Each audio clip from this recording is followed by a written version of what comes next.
Dave Palumbo here, and Olympia week is upon us, and just because of that, I'm going to offer you a very special deal at speciesnutrition.com. 30% off the entire website. That's right, 30% off the entire website. Just use coupon code Olympia30 for this special Olympia week from now through Saturday night at 11:59 p.m. That's right, 30% off speciesnutrition.com just because it's Olympia week. Guys, enjoy the broadcast and check out the specials at speciesnutrition.com. 30% off, use Olympia30, free shipping on orders over $100. Old School Bodybuilding Clothing Company and Species Nutrition present RXMuscle's Olympia weekend coverage.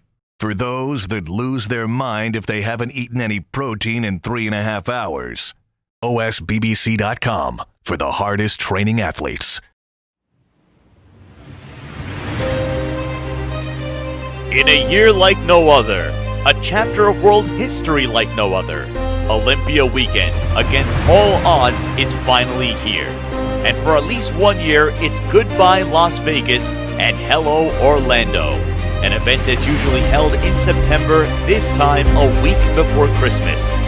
This is RXMuscle's coverage of the 2020 Mr. Olympia weekend, brought to you by Species Nutrition and Old School Bodybuilding Clothing.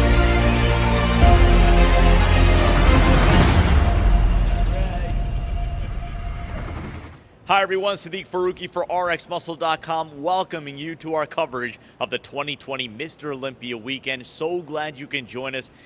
Despite all the turbulence that 2020 has brought, this is going to be an exciting weekend featuring the best of the best from the bodybuilding and fitness world.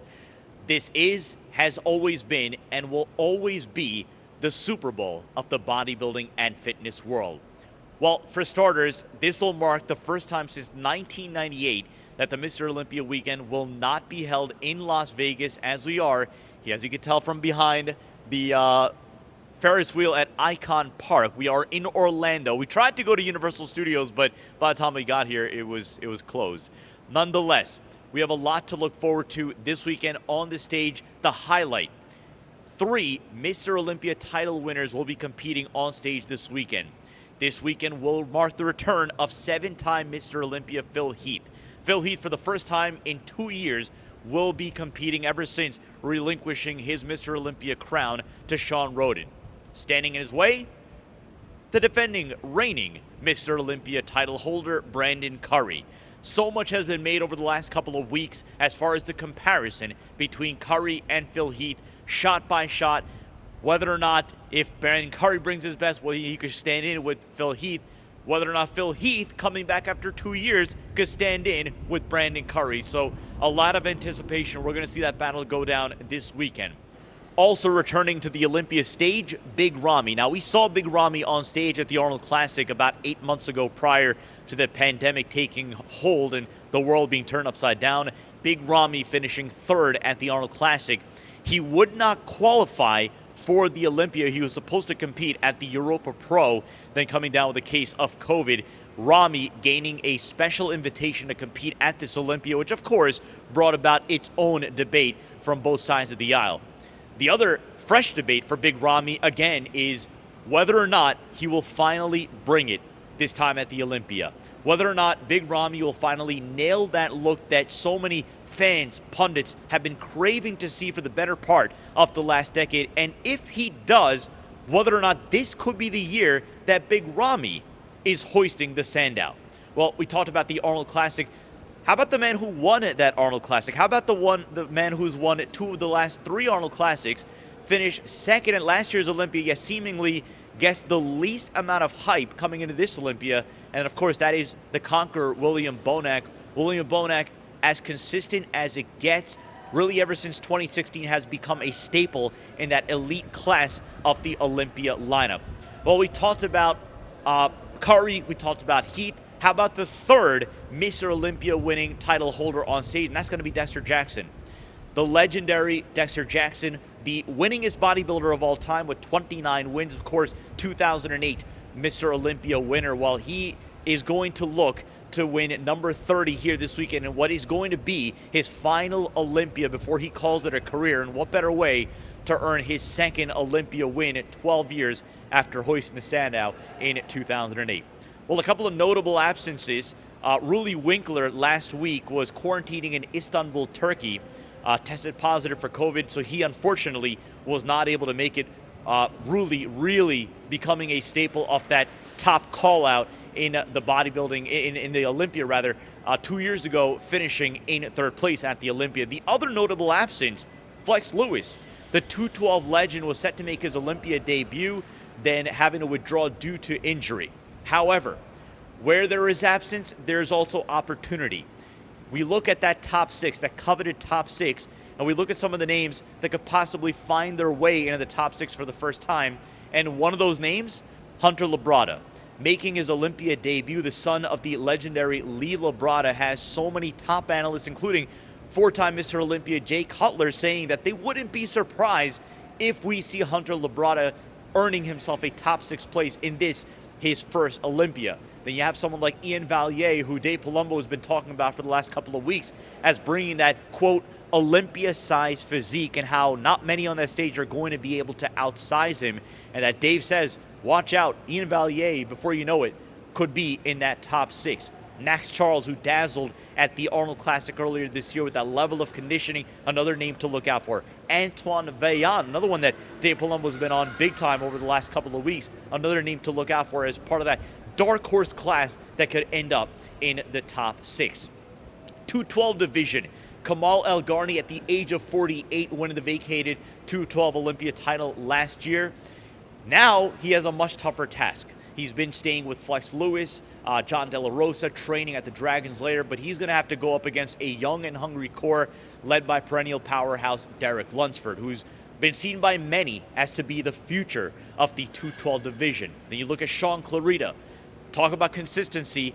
Sean Clarita, granite hard coming into this Olympia like he has at every show we've seen over the last 3 years. Then you look at someone like an Ahmad Ashkanani, who between 2016 and 2017 was right there pushing Flex Lewis. Of course, won the Arnold Classic in 2017. And if you look at some of his progress pictures coming out of Oxygen Gym, you say to yourself, this is a serious contender to be in that top three. And you look at names like Hidetada Yamagishi, like Angel Calderon. So Kamal Garni is going to have his work cut out if he is going to successfully repeat as the 212 Olympia champion. That brings us to the most exciting rivalry in the sport today, and that is in the classic physique division between Breon Ansley and Chris Bumstead. Breon Ansley, of course, the first ever two-time winner of the classic physique division. Chris Bumstead winning last year. So that sets up the seminal question. What exactly is classic physique? You have Breon and the old school look that he brings to the stage. Then you have Chris Bumstead, who's been billed as the prototype and really the future of the classic physique division for years now, and finally claiming the crown last year. So many things to look forward to this upcoming weekend. Of course, Shanique Grant looking to make it 3 in a row in the women's physique division.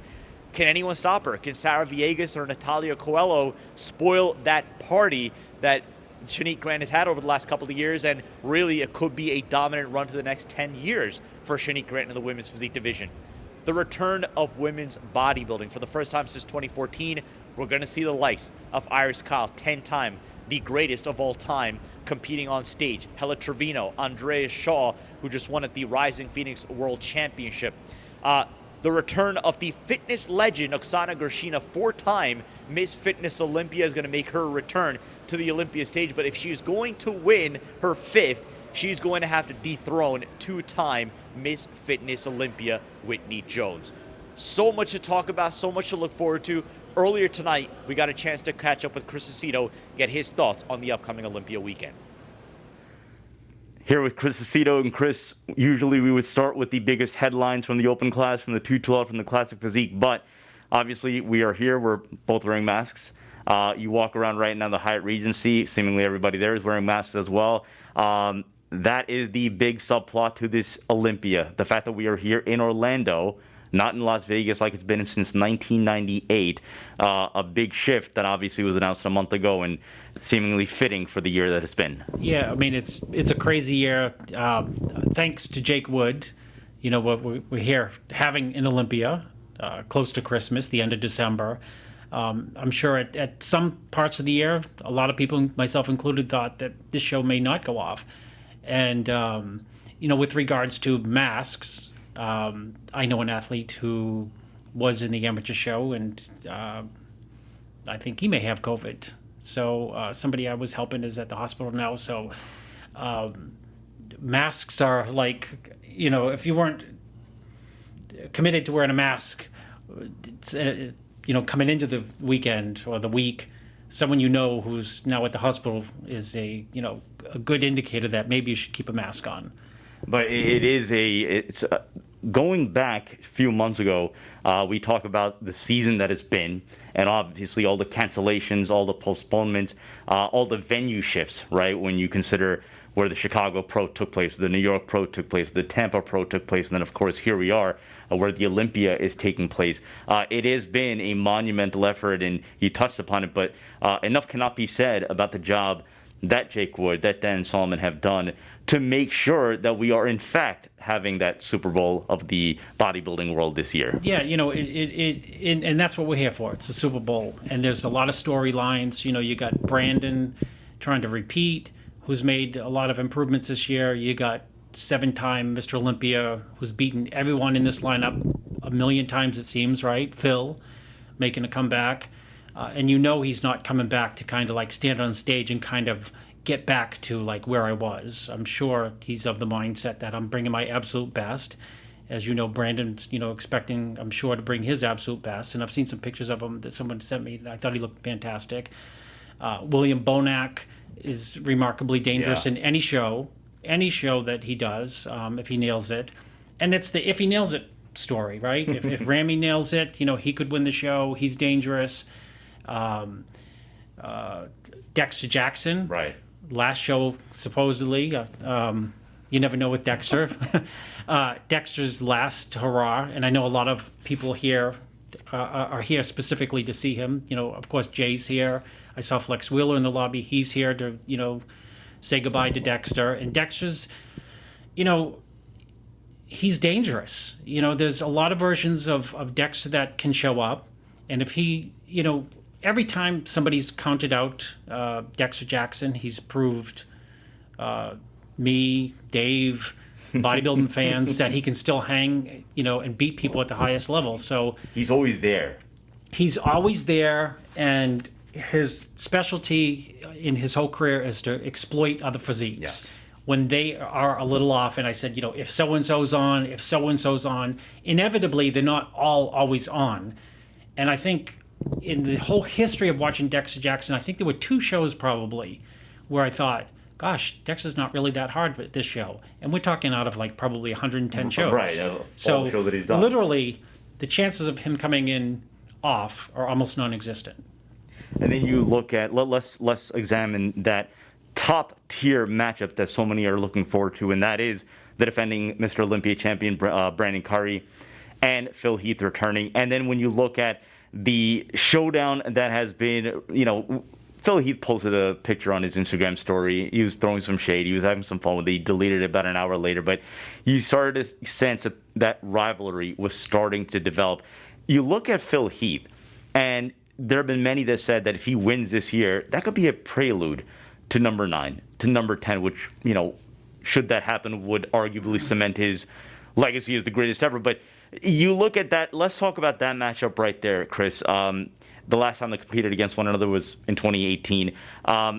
Brandon Curry has made those improvements. You saw one package at the Arnold Classic last year, another package at the Olympia.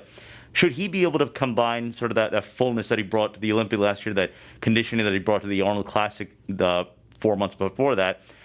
What shot do you give should Phil, and again, it's always a big if, should he come in on? Well, I think that Brandon matches up standing relaxed in the lineup favorably with Phil, and arguably better than Phil. We forgot Hardy Chopin, by the way. So, right, my yeah. gosh. So, I think Brandon has a prettier front double bicep. I think he has a prettier front lat spread. I think he may, at this point in his career, have an overall more harmonious, prettier physique. If he's added what looks to be some size over last year's when he won the Olympia, and if he's improved the condition from where he was at the Arnold last year, you just can't make the prediction of how he's going to compare to Phil. Right. Because when Phil beat him, that's not the same Brandon as I think is coming into Right. the show. That said, you have to go back as well to Phil has won 7 times. He knows how to win. Yeah, we know that. He has remarkably showy body parts. Knockout super shots. super crazy round delts, crazy arms, but not. I don't think the best frontal bicep. I think Brandon's got the best front double, but crazy arms, crazy triceps, crazy side chest, superbly detailed glutes and hams, a knockout back. So, before we move on to other athletes, we're talking about the guy who's won 7 times. Right. And I can go on and on and on about the attributes that he brings. He's really hard to beat. The unknown is he's 40, and every other previous Olympian, once they get around that age, usually, to some degree, their waist gets wider. And I think that, obviously, in terms of pure aesthetics and V-taper, no one's under the illusion that the Phil that we're going to see is the same Phil from 2013, Right. where he had a super crazy V taper or more accentuated V. I think it's he's lost that a little bit, but I think he's bigger than he was back there. I think he was better in 13, but he's bigger, so maybe that will negate where the waist has gotten bigger over the years. He's dangerous. He's going to be remarkably confident, but at the same time, I think that Brandon's going to be super confident. I think this is a guy who has stepped up to the plate the last couple of years. I mean, he did win the Arnold and the Olympia. Right. Even though the Olympia last year, we all know it wasn't a stacked show. But he still had to peak twice in Yeah, championship it's form. very difficult. And, he's had the whole entire year to contemplate, what am I going to do with my physique? And I'm sure in the back of his mind, he's had that ghost there. Is Phil coming back? And if he's coming back, it's my title still. He is Mr. Olympia. And I think the fight has been in him to make the improvements that he needs to try to prove, even though I'm going up against one of the greatest ever, I can take him out. I think it's going to be, when we talk about it, it's an exciting show, but I think when it unfolds, it's going to be even more exciting because this is the make or break show for both of them. I think if Phil won, we'd have to probably declare him the best ever, just by having come back. That, Right. When Jay came back, that just elevated him to superstardom. That he was able to, he was always the superstar, but just to do it again. Right. So if Phil can do it, I think that elevates his legacy. And if Brandon can slam the door shut, that just puts Brandon at a completely different level. So the excitement is, that particular battle. And I think conditioning, of course, like it always does, right? It may come down to, who's in just crazy condition. Who knows? And then you have, I guess, sort of the wild cards, right? I mean, you mentioned Hadi Choopan, who arrived here in the United States yesterday, I believe. Obviously, he, like a lot of the international athletes, having to go into either Dubai or Istanbul, quarantine, take all the measures, all the precautions.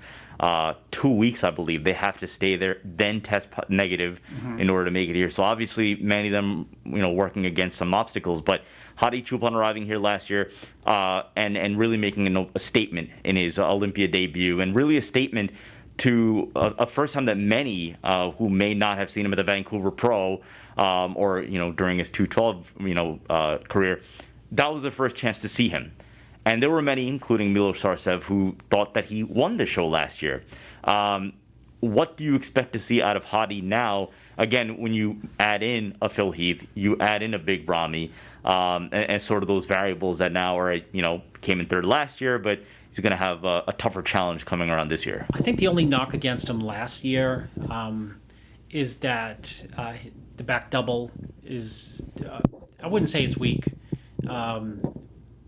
but he shines in some shots from the front. His muscle density is his calling card. His granite hardness is a calling card. He's got a lot of great shots. Front double bicep is last year hung very well. Front last spread with Brandon. I think you could have flipped the coin on those. I think Brandon had him in the side shots. I think Brandon had him in probably the back shots, but not overwhelmingly so. So he's a contender. And if he's improved anything like he's improved over the last 3 years, I mean, he was a 212 guy, right? And he's, upped his game over the last 3 years. If he continues to make the same improvements, that's another unknown. There's unknowns everywhere, right? And if people don't come in like we expect them, like super detailed, he strikes me as somebody who's, if you look over his short career from going from a 212 guy into an open, conditioning's never been an issue for this guy. So, if conditioning really starts to factor in as prejudging wears on, I don't know how high he could place. We don't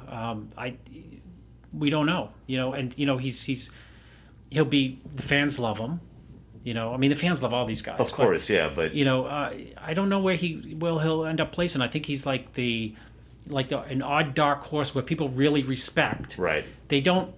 They respect, but they don't expect him to challenge for the title in this lineup. But we don't know what he looks like, right? I mean, if he's improved, he could. I don't think he challenges like a Phil, but that third, second, fourth slot, who knows if his condition is just lights out. And then there's obviously the ultimate wild card in all this, and that is Big Ramy. Now, in previous years, there was all sorts of mysteries surrounding, all right, who's coaching him? Who's training him? What's he bringing 3 weeks out, 2 weeks out? Well, obviously this year, for the last few weeks, he's been camped out with Dennis James.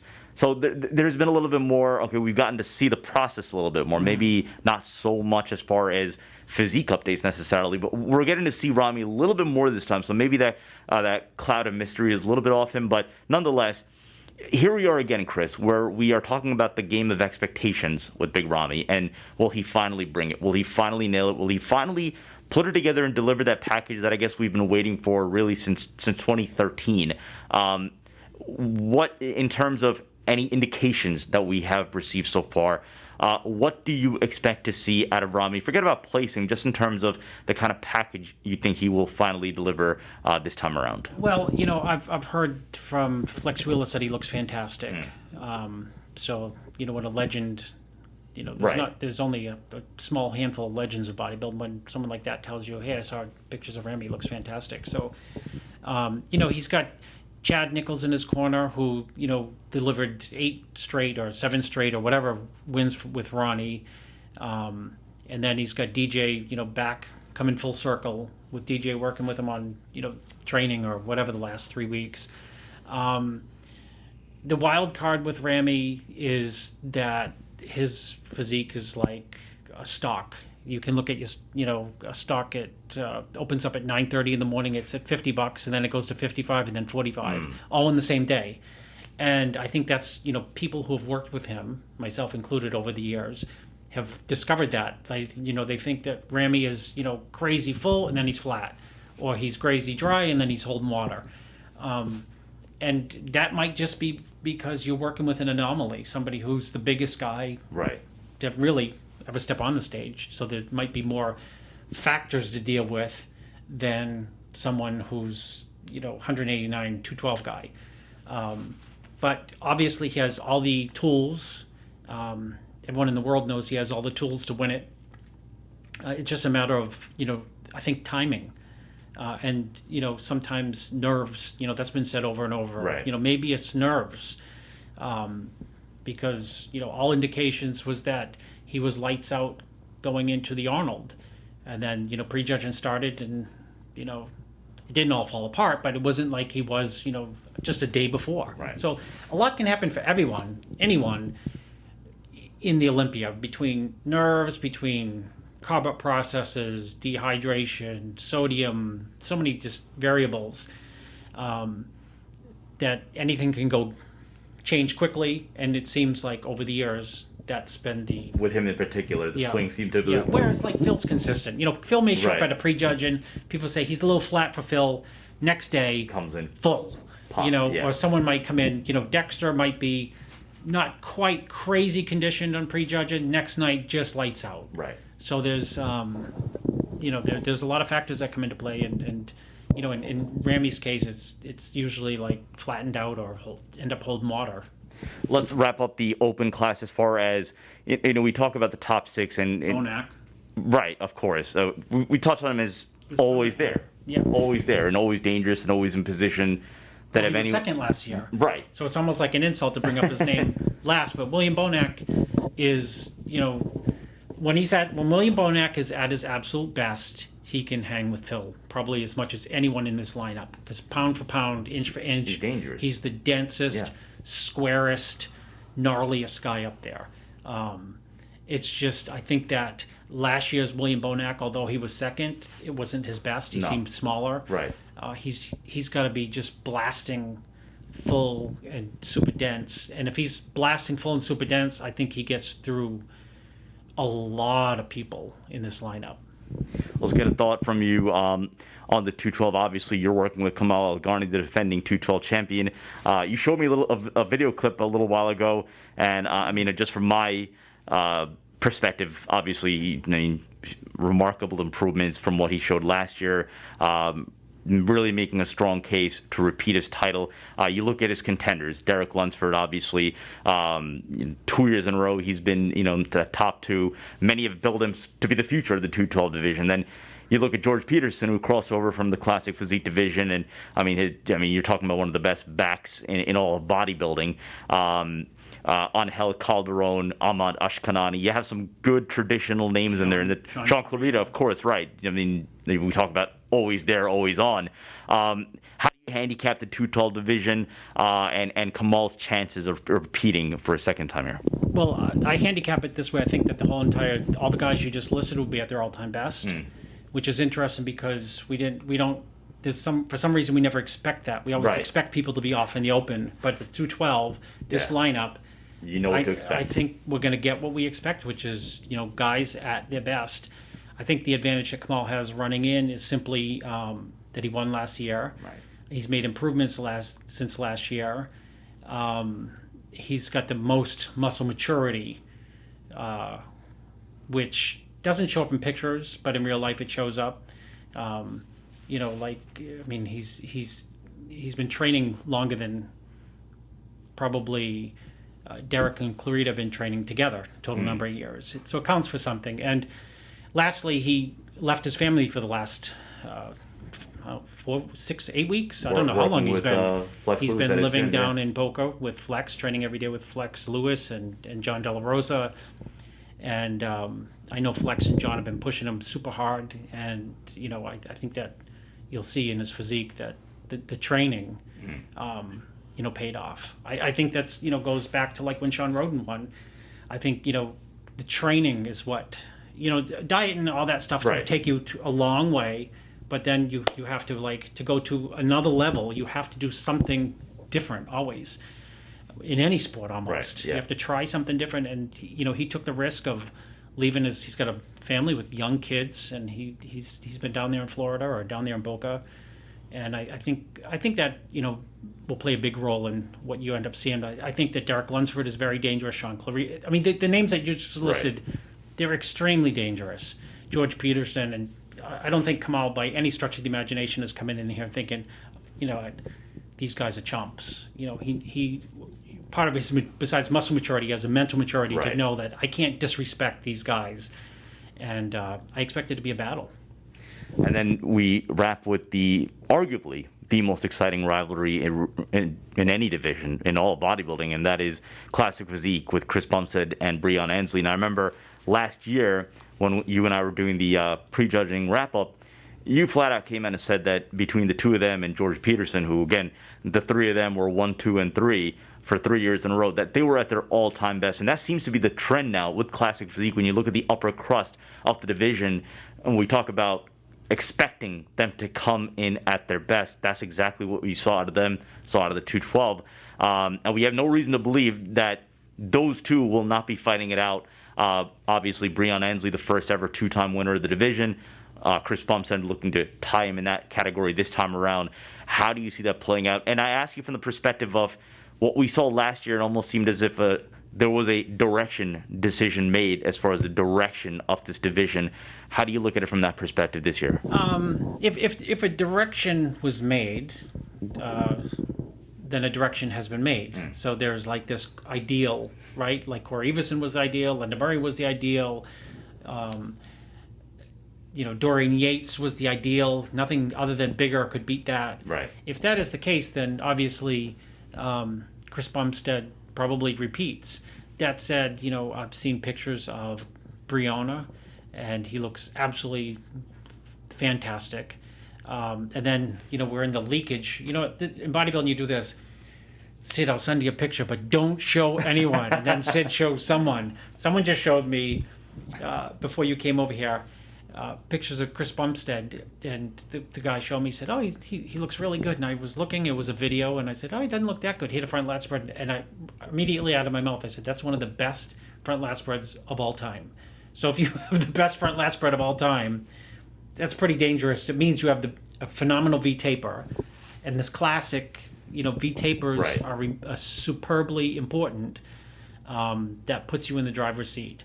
I expect a battle, And the good thing about the judge, I feel like the good thing, even though if an implied direction has, been set forth with Chris Bumstead, I think if he does not come in at his best and you put Breonna or anyone else next to him who's better than him, but especially, is it Breonna or Breonna? Breon. Yeah, I was like, Breon. do I say anything? You put Breon right next to him, and he's just better. I think they're going to just drop the hammer and say, look, he was better. Breon was better this year. It's a true rivalry. Right.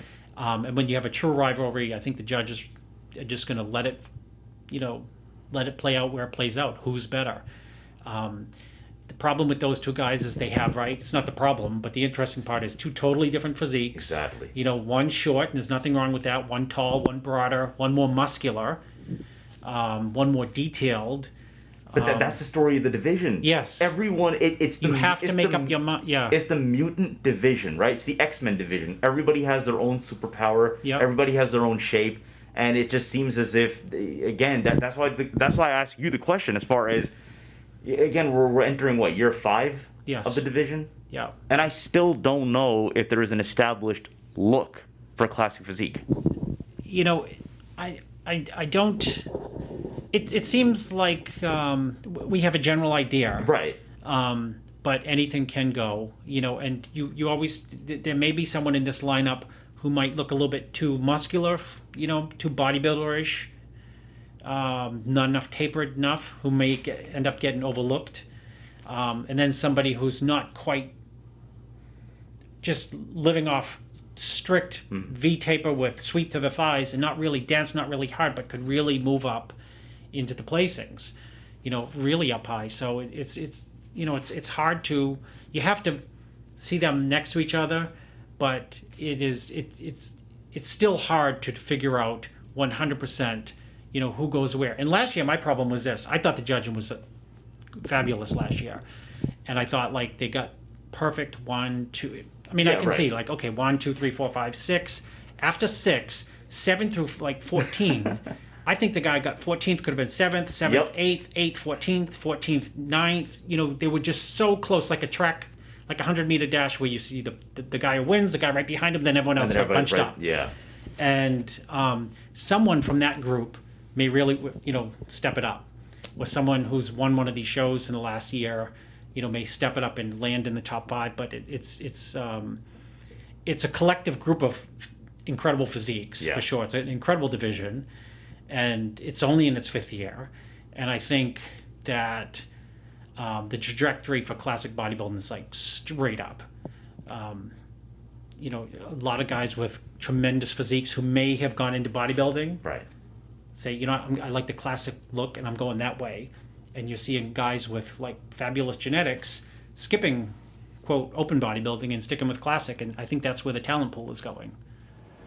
Keep it locked all weekend long, all Olympia weekend long to RXMuscle.com. If you haven't already subscribed, subscribe below, hit the notification bell. You're not going to miss any of our videos, any of our segments, anything and everything we have coming up here on Olympia weekend. If you're not already following us on Instagram, it's official_RXMuscle. We're going to be loading up our feed, loading up our stories, anything and everything we come across this weekend. We're going to be making sure to document and bring you either on YouTube or on Instagram. As always, we appreciate your support all throughout the course of the year, and then of course, even more here on Olympia weekend. Thank you for watching and enjoy Olympia weekend.